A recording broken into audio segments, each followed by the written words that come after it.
biz sizlerge assalomu alaykum. Amansızlarmı Kırgız kalkın. Bekem süyüp elcerime nur dolgun. Ençi sarbu neredeysiz kutkongon. Kırgız kızı elime salam sunavuz. Arba elim Alatoğu kutkongon.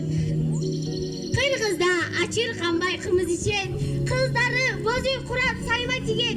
Üyüne konok gelsen nan tuz berip. Kubanıp başını yiyip salam berip. Kardıp kılımdardı yaşap gelgen. Kırgızım kadır barkın saltın bir gel. Urpağı oşolordu muna biz kol koşurup başını yiyip salam bergen. Eli jurtum barına salam bolsun. Kırgızımdın uçu kıyraman bolsun. El içinde talantlılar önü bösüp. Cerge bizde beypillik zaman bolsun. Arıların sulardın sulusu, düğünedeki ululardın ulusu. Kırgızımdın kıran çıkan kızları, mandayımda canıp durgan kunduzu. Bugün mına ayımdardın bayramı, koş top geldi obudoğu cazdağı. Üvişlegen tamanında elenip, en durake ululardın aytkanı. Anda mesek kolumuzdu borgalıp, kutluktaylı ayaldardın bayramın.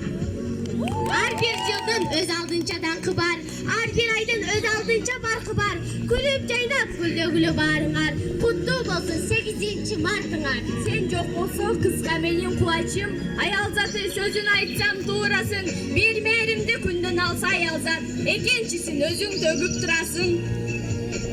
En çok bozuk sınık benim butağım, ayal zatı sözün bizden ırasın. Erkek gücü bulca şoğda turmuşta, opoldoğda büyük bolup turasın.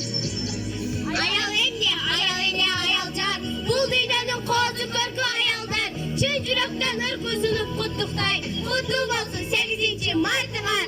Koңul burganızlar üçün çok rahmat.